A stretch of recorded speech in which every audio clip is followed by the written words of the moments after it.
നമ്മുടെ സംസ്ഥാനത്ത് പഞ്ചായത്ത് രാജ് നഗരപാലിക സംവിധാനം നിലവിൽ വന്ന 1995 മുതൽ 2025 വരെ നടന്ന 7 തദ്ദേശ സ്വയംഭരണ സ്ഥാപനങ്ങളിലേക്ക് നടന്ന തെരഞ്ഞെടുപ്പിൽ ഏറ്റവും ഉജ്ജ്വലമായ വിജയം നേടി UDF കുതിക്കുകയാണ്.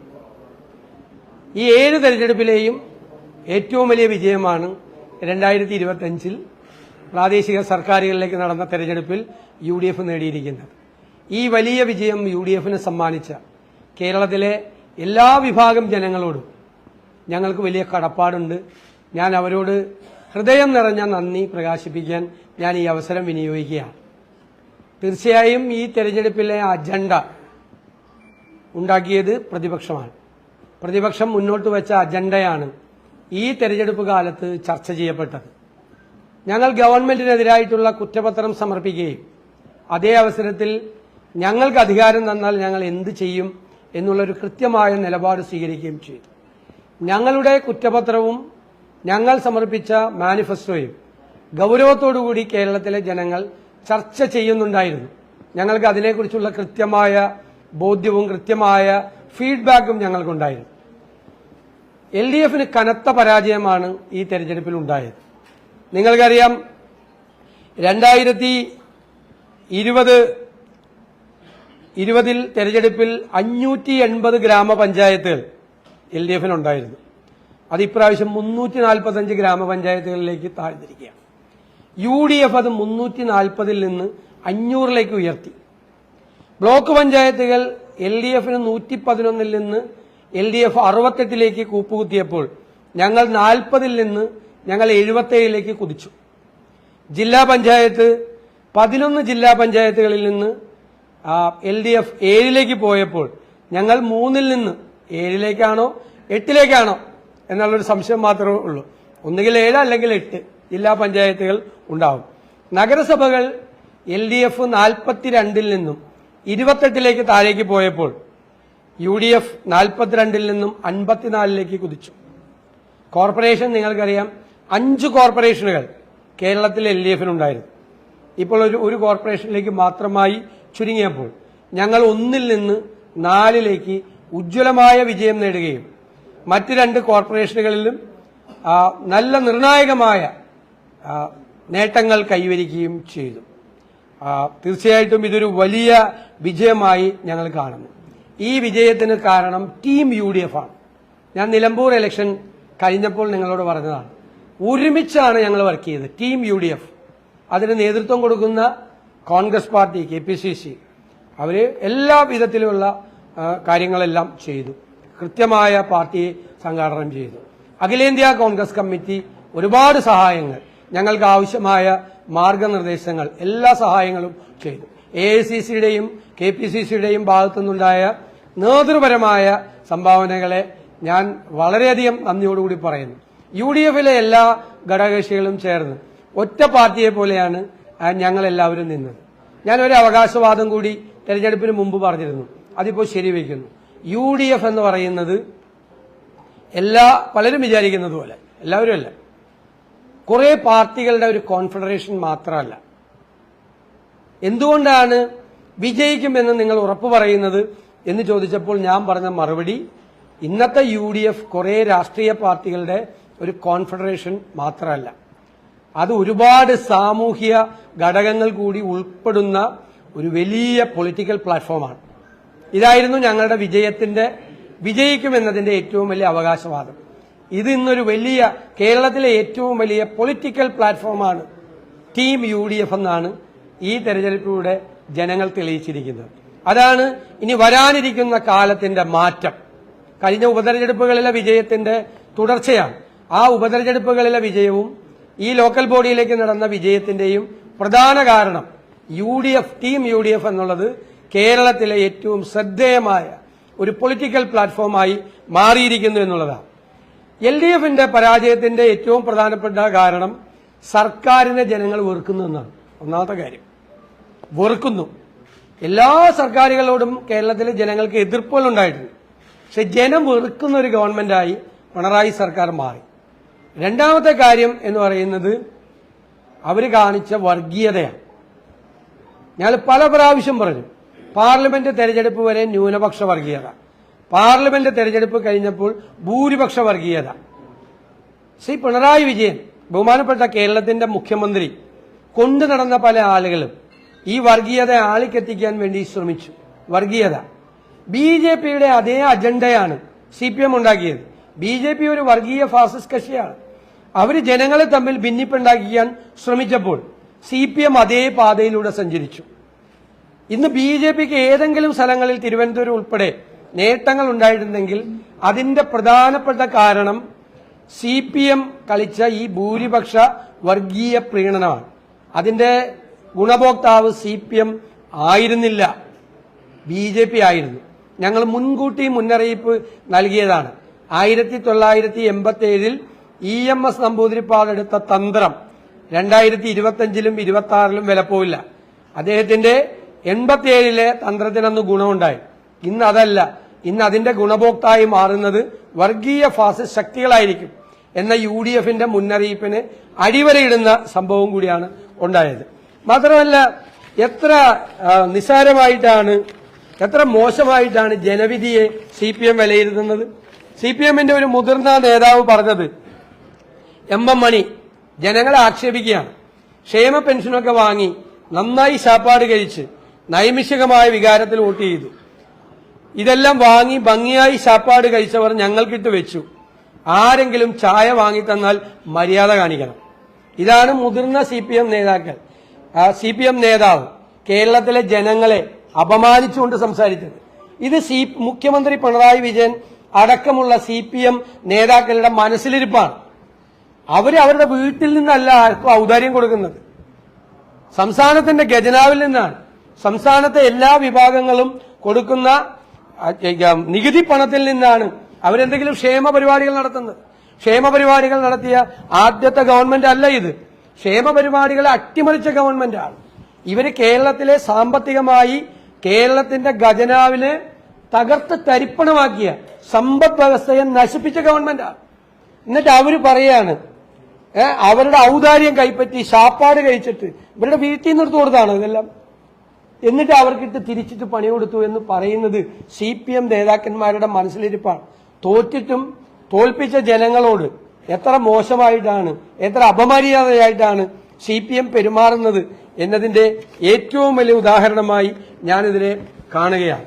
തീർച്ചയായും കൂടുതൽ ജനങ്ങൾ വലിയ വിജയം നൽകുമ്പോൾ നമ്മൾ അവരുടെ മുമ്പിൽ കൂടുതൽ വിനയാന്വിതരായി അവരുടെ പ്രതീക്ഷയ്ക്കൊത്ത് ഉയരാൻ വേണ്ടിയിട്ടുള്ള ശ്രമങ്ങൾ നടത്തുക എന്നതാണ് വിജയിക്കുന്നവരുടെ ഉത്തരവാദിത്തം. തീർച്ചയായും ജനങ്ങൾ ഏൽപ്പിച്ച ഈ വിശ്വാസവും ഉത്തരവാദിത്വവും കൂടുതൽ ഭംഗിയായി, കൂടുതൽ അവരുടെ പ്രതീക്ഷകളും വർദ്ധിച്ചിട്ടുണ്ട്. ആ പ്രതീക്ഷയ്ക്ക് അപ്പുറത്തേക്ക് കേരളത്തെ വളർത്തിയെടുക്കാൻ, ആ കേരളത്തെ സൃഷ്ടിക്കാനുള്ള എല്ലാ ശ്രമങ്ങൾക്കും UDF മുൻപന്തിയിലുണ്ടാവും.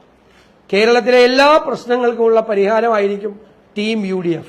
ഇനി വരാൻ പോകുന്ന നിയമസഭാ തെരഞ്ഞെടുപ്പിലും ഇത് ജനങ്ങൾ, ആ മഹായുദ്ധത്തിന് ഞങ്ങൾ പുറപ്പെടുമ്പോൾ ജനങ്ങൾ നൽകിയ ഇന്ധനമായി, ജനങ്ങൾ നൽകിയ ഊർജമായി വിനയത്തോടെ ഞങ്ങൾ ഇതിനെ കാണുന്നു.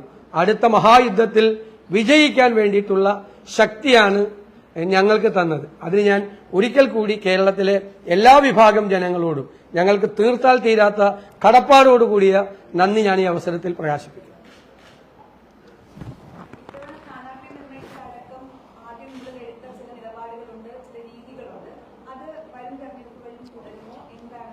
തീർച്ചയായിട്ടും ഈ തെരഞ്ഞെടുപ്പ് വിജയം നമ്മൾ പരിശോധിക്കുമ്പോൾ ഞാൻ നേരത്തെ തന്നെ പറഞ്ഞു, LDFന്റെ ഗവൺമെന്റിന്റെ നെഗറ്റീവ് ഉള്ളതുപോലെ തന്നെ ഞങ്ങൾ നടത്തിയ മുന്നൊരുക്കം, ഞങ്ങൾ നടത്തിയ തയ്യാറെടുപ്പ്, ഞങ്ങളുടെ നേതാക്കന്മാരും ഞങ്ങളുടെ ലക്ഷക്കണക്കിന് പ്രവർത്തകരും ആവേശത്തോടുകൂടി എടുത്ത നടപടികൾ, അവർ നടത്തി പ്രവർത്തനം, അവർക്ക് കൂടി ഞാൻ ഈ വിജയം തീർച്ചയായും സമർപ്പിക്കുകയാണ്. ആ മുന്നൊരുക്കങ്ങളാണ്, കൃത്യമായ മുന്നൊരുക്കങ്ങളെയാണ് ഇത്രയും വലിയ വിജയത്തിലേക്ക് എത്തിച്ചത്. എല്ലാ ഉപതെരഞ്ഞെടുപ്പുകളിലും അസംബ്ലിയിലേക്കും തദ്ദേശ സ്വയംഭരണ സ്ഥാപനങ്ങളിലേക്കും നടന്ന ഉപതെരഞ്ഞെടുപ്പുകളിലെല്ലാം കഴിഞ്ഞ 4.5 വർഷമായി തുടർച്ചയായി വിജയിക്കുകയാണ് UDF. അതിന്റെ പിന്നിലുള്ള രഹസ്യവും ഇത് തന്നെയാണ്, വിജയരഹസ്യം. ആ തയ്യാറെടുപ്പാണ്. ആ നിയമസഭാ തെരഞ്ഞെടുപ്പിനുള്ള തയ്യാറെടുപ്പുകൾ ഞങ്ങൾ നേരത്തെ ആരംഭിച്ചു. വരാനിരിക്കുന്ന മാസങ്ങളിൽ അത് വളരെ ശക്തമാക്കും. സ്ഥാനാർത്ഥികൾക്കൊക്കെ നേരത്തെ ഉണ്ടാകും. അതിന്റെ എല്ലാം കൂടിയാലോചനകളും ചർച്ചകളും ഞങ്ങൾ ആരംഭിച്ചു കഴിഞ്ഞു. കൂട്ടായ നേതൃത്വമാണ് ആ കാര്യങ്ങളെല്ലാം ചെയ്യുന്നത്.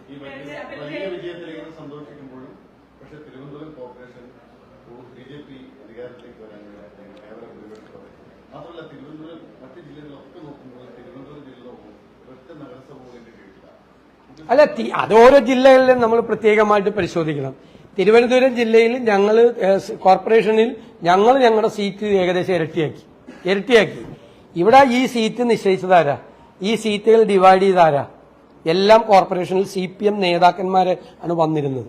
CPM നേതാക്കന്മാരാണ് വോട്ടർ പട്ടികയിൽ ക്രമക്കേട് കാണിച്ചത്, ഡീലിമിറ്റേഷനിൽ ക്രമക്കേട് കാണിച്ചത്.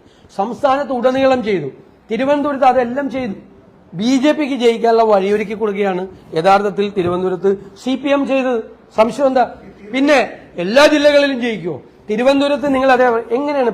ഗ്രാമപഞ്ചായത്തുകളിലെ മാത്രമല്ലല്ലോ, കോർപ്പറേഷൻ മാത്രമല്ലല്ലോ, ജില്ലാ പഞ്ചായത്തിലെ ഒരു മിനി അസംബ്ലി നടക്കുന്ന പോലത്തെ തെരഞ്ഞെടുപ്പ് ഇവിടെ ഒപ്പത്തിനൊപ്പം നിൽക്കുകയാണ്. ഒപ്പത്തിനൊപ്പം ജില്ലാ പഞ്ചായത്ത് തിരുവനന്തപുരം ജില്ലയിൽ ഒപ്പത്തിനൊപ്പം UDF നിൽക്കുകയാണ്, LDFന്റെ ഒപ്പം. തിരുവനന്തപുരത്ത് പരാജയം ഉണ്ടായെന്ന് അങ്ങേക്ക് എങ്ങനെ വിലയിരുത്താൻ പറ്റും? തിരുവനന്തപുരത്ത് ഒപ്പത്തിനൊപ്പം നിൽക്കുക.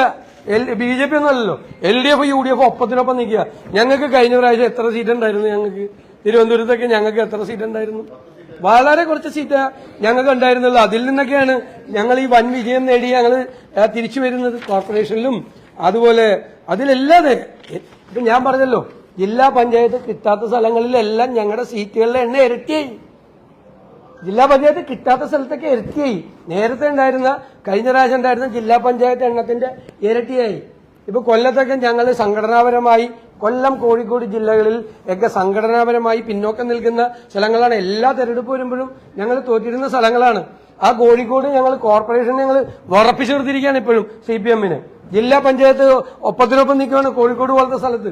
എത്ര സ്ഥലമാണ് തിരിച്ചു പിടിച്ചിരിക്കുന്നത് അവിടെയെല്ലാം. കൊല്ലത്ത് വലിയ മാറ്റം ഉണ്ടായി, വലിയ മാറ്റം. നിങ്ങൾ പരിശോധിച്ചാൽ അറിയാം. കൊല്ലം കോർപ്പറേഷൻ UDF ഭരിക്കാൻ പോകല്ലേ. CPMന്റെ സ്ഥിതി മൂന്നാം സ്ഥാനത്താണ്. മൂന്നാം സ്ഥാനത്ത് ഒരു കോർപ്പറേഷനിലും ശരിക്കില്ല ഭൂരിപക്ഷം. ഒറ്റയ്ക്ക് ഭൂരിപക്ഷം ഇല്ല ഒരു സ്ഥലത്തും CPMന്. ഞങ്ങള് വൻ ഭൂരിപക്ഷം നേടിയിരിക്കുന്ന 3 സ്ഥലത്തെ ഞങ്ങളുടെ ഭൂരിപക്ഷം ഒന്ന് നോക്കിയേ. കണ്ണൂരും എറണാകുളത്തും തൃശ്ശൂരും ഒക്കെ ഞങ്ങളുടെ ഭൂരിപക്ഷം നോക്കിയേ. ഇപ്പൊ ഒരു കേന്ദ്രമന്ത്രി തൃശ്ശൂർ ക്യാമ്പ് ചെയ്ത് വർക്ക് ചെയ്താണ്. അവിടെയൊക്കെ ഞങ്ങൾ നേടിയ വിജയം അവർക്ക് 2 പേർക്ക് കൂടി കിട്ടിയേക്കണ സീറ്റിനേക്കാൾ കൂടുതൽ സീറ്റ് ഉണ്ട്. CPMനും BJP കൂടി കിട്ടിയേക്കണേക്കാൾ കൂടുതൽ സീറ്റ് തൃശ്ശൂർ ടൗണിൽ ഇല്ലേ? തൃശ്ശൂർ ടൗണിൽ, തൃശ്ശൂർ കോർപ്പറേഷനിൽ UDFനുണ്ട്. പിന്നെ കണ്ണൂര്, മലബാർ ഞങ്ങൾ അടിച്ച് CPM കാണാനില്ല പല ജില്ലകളിലും. ഇപ്പോ 33 ജില്ലാ പഞ്ചായത്ത് ഡിവിഷനുള്ള മലപ്പുറത്ത് 32 ജയിച്ച UDF, 27 എറണാകുളത്ത് 25 ജയിക്കുക. ഏതോ 1-2 സീറ്റ് ചോദിച്ചു. ഇടുക്കിയിൽ, മധ്യ തിരുവിതാംകൂറിലേക്കും ഞങ്ങൾ അതിശക്തമായ തിരിച്ചുവരവ ഞങ്ങൾ നടത്തിയിരിക്കുന്നത്. കോട്ടയം എന്തായിരുന്നു കഴിഞ്ഞ അസംബ്ലി? ഇതിപ്പോ നിങ്ങളായിട്ട് കാര്യം മനസ്സിലാക്കേണ്ടത് 2016-ലെയും 2021-ലെയും തുടർച്ചയായ 2 അസംബ്ലി തെരഞ്ഞെടുപ്പുകളിലെ തോൽവിക്ക് ശേഷം ഉള്ള അതിശക്തമായ UDFന്റെ ഒരു തിരിച്ചുവരവ് കൂടിയാണ്. കോട്ടയം ജില്ലയ്ക്ക് എന്താ വിജയം? 25-ൽ 16 സീറ്റാ ജില്ലാ പഞ്ചായത്തിലേക്കൊക്കെ നമ്മൾ നേടിയിരിക്കുന്നത്. ഞങ്ങളുടെ മുന്നണിയിലുണ്ടായിരുന്ന ഒരു കക്ഷി അപ്പുറത്തേക്ക് പോയിട്ട് പോലും ഇപ്പോ ഞങ്ങൾക്ക് ആ വിജയം, വലിയ വിജയം കോട്ടയത്ത് നേടാൻ. കോട്ടയം, ഇടുക്കി, പത്തനംതിട്ട ജില്ലകളിലെ വിജയം, കൊല്ലത്തും തിരുവനന്തപുരത്തും ഉണ്ടാക്കിയിരിക്കുന്ന മുന്നേറ്റം, എറണാകുളത്ത് ഉണ്ടാക്കിയിരിക്കുന്ന ഏകപക്ഷീയമായ മുന്നേറ്റം, എറണാകുളം, മലപ്പുറം ജില്ലകളിൽ ഏകപക്ഷീയമായ മുന്നേറ്റമാണ്. എതിരാളികളെ കാണാൻ പോലില്ല. അല്ല, അങ്ങനെയൊന്നും ഞാൻ ഒരു കക്ഷികളെയും നമ്മൾ അങ്ങനെയൊന്നും വിലയിരുത്താൻ പാടില്ല. അല്ല, അതുകൊണ്ടെന്താ കാര്യം? അത് നമ്മൾ വിജയിക്കുമ്പോൾ നമുക്ക് സന്തോഷം, മനസ്സിലായി? അത് ആരും ചെറുതായി കാണണ്ട. ഞങ്ങൾ അങ്ങനെയൊന്നും ചെയ്യില്ല. ജയിക്കുമ്പോൾ അഹങ്കാരം പറയില്ല, തോക്കുമ്പോൾ തോപ്പിച്ച ആളുകളെ ചീത്തയും വിളിക്കില്ല. ഇതുപോലെ ഇപ്പോൾ CPMകാർ പറഞ്ഞ പോലെ നമുക്ക് ജയിക്കുമ്പോൾ നമ്മൾ കുറെ കൂടി വിനയാന്വിതരായി ഞാൻ എപ്പോഴും പണ്ട് പറഞ്ഞിരുന്നതാണ്, തോൽവി മാത്രം പഠിച്ചാൽ പോരാ, വിജയവും കൂടി പഠിക്കണം. അത് ഞാൻ എപ്പോഴും ആവർത്തിച്ച് പറഞ്ഞുകൊണ്ടിരുന്ന ഒരു കാര്യമാണ്. എപ്പോഴും നമ്മുടെ പാർട്ടി കമ്മിറ്റികളിലും മറ്റു പൊതുസ്ഥലങ്ങളിലും ഈ വിജയത്തെക്കുറിച്ച് ഞങ്ങൾ വളരെ വിശദമായി നമ്മൾ പഠിക്കും. അപ്പോഴാണ് നമുക്ക് എല്ലാ കാര്യങ്ങളും മനസ്സിലാവുന്നത്. അല്ല, അതൊന്നും നമുക്ക് സംസാരിക്കാനുള്ള സമയമായിട്ടില്ല.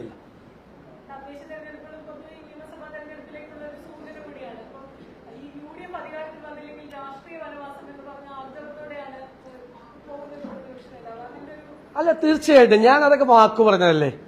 UDF-ന് തിളക്കമാർന്ന വിജയം നിയമസഭാ തെരഞ്ഞെടുപ്പിൽ ഉണ്ടായില്ലെങ്കിൽ ഞാൻ രാഷ്ട്രീയ വനവാസത്തിന് പോകും. ഏറ്റവും അവസാനത്തെ ഒരു പത്രസമ്മേളനം, തിളക്കമാർന്ന വിജയം ഉണ്ടായില്ലെങ്കിൽ എന്റെ ജീവിതത്തിലെ ഏറ്റവും അവസാനത്തെ ഒരു പത്രസമ്മേളനം നടത്തിയിട്ട് ഞാൻ തിരിച്ചു പോകും. ഉറപ്പായിട്ട് പോകും. അത് വാക്കല്ലേ, ഞാൻ കേരളത്തിലെ ജനങ്ങളോടുകൂടി പറഞ്ഞേക്കണ വാക്കാ. നിങ്ങളെ കണ്ടിട്ടേ പോവുള്ളൂ. ജീവിതത്തിലെ ഏറ്റവും അവസാനത്തെ പത്രസമ്മേളനം നടത്തി പോവുള്ളൂ, ലാസ്റ്റ് പിന്നെ കാണില്ല. അങ്ങനത്തെ ഒരു അന്തരീക്ഷം ഉണ്ടായ എന്റെ കോൺഫിഡൻസ് എന്താണ്? എന്റെ കോൺഫിഡൻസ് ടീം UDF ആണ്. എന്റെ കോൺഫിഡൻസ് ലക്ഷക്കണക്കിന് വരുന്ന പ്രവർത്തകർ, ജനങ്ങൾ, ഇവരെ അധികാരത്തിൽ നിന്ന് താഴെ ഇറക്കി UDF-നെ അധികാരത്തിലേക്ക് തിരിച്ചു കൊണ്ടുവരണമെന്ന് ആഗ്രഹിക്കുന്നു. അവർക്ക് ഒരുപാട് പ്രതീക്ഷകളുണ്ട്. ഞങ്ങൾ ആ പ്രതീക്ഷകളെ സാഫല്യത്തിലെത്തിക്കാൻ വേണ്ടിയിട്ടുള്ള ഹോംവർക്കിലാണ് ഞങ്ങൾ. എവിടെയെല്ലാം LDF പരാജയപ്പെട്ടോ അവിടെയെല്ലാം ഞങ്ങൾ വിജയിക്കും എന്നുള്ള കോൺഫിഡൻസ്. സമ്പദ് വ്യവസ്ഥ അവർ തകർത്തു, അത് ഞങ്ങൾ നേരെയാക്കാനുള്ള ഓൾട്ടർനേറ്റീവ് പ്രോജക്റ്റ് ഞങ്ങൾക്കുണ്ട്. ഞങ്ങൾക്ക് ഒരു കൊല്ലത്തിനകം കേരളം ഉദിച്ചു വരും. 2 ആരോഗ്യ രംഗത്ത്, വിദ്യാഭ്യാസ രംഗത്ത്, കാർഷിക രംഗത്ത്, പട്ടികജാതി പട്ടിക വികസന രംഗത്ത്, തീരപ്രദേശത്തിന്റെ സങ്കടങ്ങളുടെ കാര്യത്തിൽ, പശ്ചിമഘട്ട മലനിരകളിലെ കർഷകരുടെ കാര്യത്തിൽ, കാർഷിക പ്രശ്നങ്ങളിൽ ഉൾപ്പെടെയുള്ള എല്ലാ കാര്യങ്ങളിലും കൃത്യമായ ബദൽ പദ്ധതികൾ, കേരളത്തിൽ ഒരു വലിയ ചേഞ്ച് ഉണ്ടാക്കുന്ന, എല്ലാ വികസന പ്രവർത്തനങ്ങളിലും ക്ഷേമ പ്രവർത്തനങ്ങളിലും അക്കൗണ്ടബിലിറ്റി ഉണ്ടാക്കുന്ന, അടിസ്ഥാനപരമായ മാറ്റം ഈ സംസ്ഥാനത്തിനുണ്ടാകുന്നു. സംസ്ഥാനത്തെ കുതിച്ചുചാട്ടത്തിന് പ്രേരണയാകുന്ന ഒരു കാര്യം ഞങ്ങൾ ജനുവരിയിൽ അവതരിപ്പിക്കും. ജനങ്ങളുടെ മുമ്പാകെ അവതരിപ്പിക്കും. ചെയ്യാൻ പറ്റാവുന്ന കാര്യങ്ങൾ മാത്രം. അതിന്റെ ഹോംവർക്ക് UDF തുടങ്ങിയിട്ട് 1 വർഷത്തോളമായി. നന്നായി ചെയ്തു പോകുന്നുണ്ട് എല്ലാ വിഭാഗങ്ങളിലും ആളുകളെ.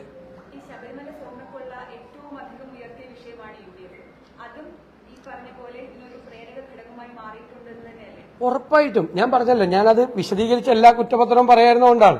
ഗവൺമെന്റിനെതിരായിട്ട് ഞങ്ങൾ അവതരിപ്പിച്ച കുറ്റപത്രത്തിലെ ഏറ്റവും പ്രധാനപ്പെട്ട ഘടകം ശബരിമലയിലെ സ്വർണ്ണക്കൊള്ളയാണ്. അത് ശബരിമല ഭക്തരെ മാത്രമല്ല, മൊത്തം ജനങ്ങളെ മുഴുവൻ അമ്പരപ്പിച്ചു.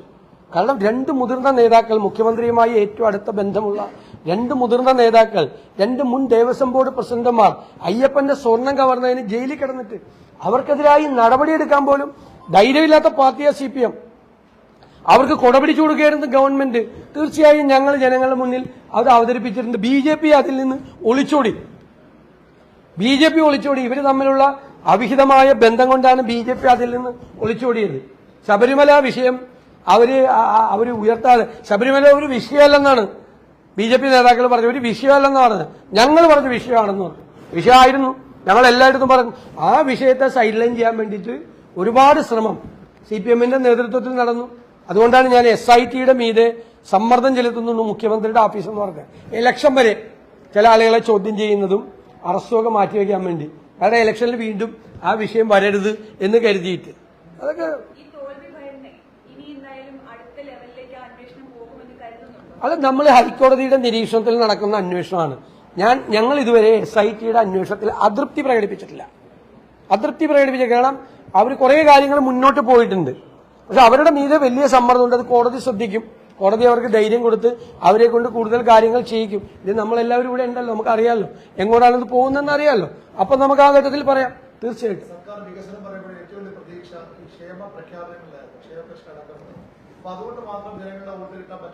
ഇല്ല, അതങ്ങനെയല്ല. അതിന്റെ യാഥാർത്ഥ്യമാണ് ഞങ്ങൾ പറഞ്ഞത് ജനങ്ങളോട്. അതായത് ഉദാഹരണത്തിന് 2021 പറഞ്ഞു 1600 രൂപയുടെ സോഷ്യൽ സെക്യൂരിറ്റി പെൻഷൻ, സാമൂഹ്യ സുരക്ഷാ പെൻഷൻ ഞങ്ങൾ അധികാരത്തിൽ വന്നാൽ 2500 ആക്കുന്നു. അപ്പോൾ 900 രൂപ കൂടുതൽ കിട്ടുമെന്ന് കണ്ടപ്പോൾ ഒരുപാട് ആളുകൾ അവർക്ക് വോട്ട് ചെയ്തു. പക്ഷെ അവർ 4.5 കൊല്ലം 1 രൂപ പോലും കൂട്ടിയിട്ടില്ല. അപ്പൊ കബളിപ്പിക്കുകയാണ് ചെയ്ത് ജനങ്ങളെ. 4.5 കൊല്ലം ഞങ്ങൾക്ക് വോട്ട് ചെയ്താൽ ഞങ്ങൾ 900 രൂപ കൂട്ടുമെന്ന് പറഞ്ഞിട്ട് ഒറ്റ പൈസ കൂട്ടിയില്ല. എന്നിട്ട് ഇലക്ഷൻ പ്രഖ്യാപിക്കുന്നതിന്റെ തലയാഴ്ച 400 രൂപ കൂട്ടി എന്ന് പറഞ്ഞാൽ, ഞാൻ അന്ന് ഇതേ ചോദ്യം നിങ്ങളോട് ചോദിച്ചല്ലോ. അങ്ങനെ കേരളത്തിലെ ജനങ്ങളുടെ സാമാന്യ യുക്തിയെ നിങ്ങൾ വെല്ലുവിളിക്കരുതെന്ന് പറഞ്ഞു. അവരെ കളിയാക്കുന്നതിന് തുല്യമായിരുന്നത്. ഇത് ഇലക്ഷന്റെ തലയാഴ്ച. അതുവരെ എവിടെയായിരുന്നു ഇവർ ജനങ്ങളെ പറ്റി മറന്നുപോയത്? ഇലക്ഷൻ വരും, ഇപ്പൊ ലോക്കൽ ബോഡി ഇലക്ഷൻ വരും, അത് കഴിഞ്ഞാൽ പിന്നെ അസംബ്ലി ഇലക്ഷൻ വരും എന്ന് ഓർത്തപ്പോഴാണ് ഇവർ ജനങ്ങളെ ചിന്തിച്ചത്. അവർ കൊടുത്ത വാക്കിനെ പറ്റി അവർ ആലോചിച്ചത്. അതല്ലേ പ്രശ്നം. അത് ആളുകൾക്ക് മനസ്സിലാവും. ഇപ്പൊ എന്തിനാ പ്രഖ്യാപിച്ച് 4.5 കൊല്ലം എന്തുകൊണ്ട് പ്രഖ്യാപിച്ചില്ല എന്ന് ചിന്തിക്കാനുള്ള സാമാന്യ ബുദ്ധി അവരെ അണ്ടർ എസ്റ്റിമേറ്റ് ചെയ്യരുത് മലയാളികളെ. അപ്പൊ ശരി, സന്തോഷം. അപ്പൊ എല്ലാവരോടും പ്രത്യേക സന്തോഷം.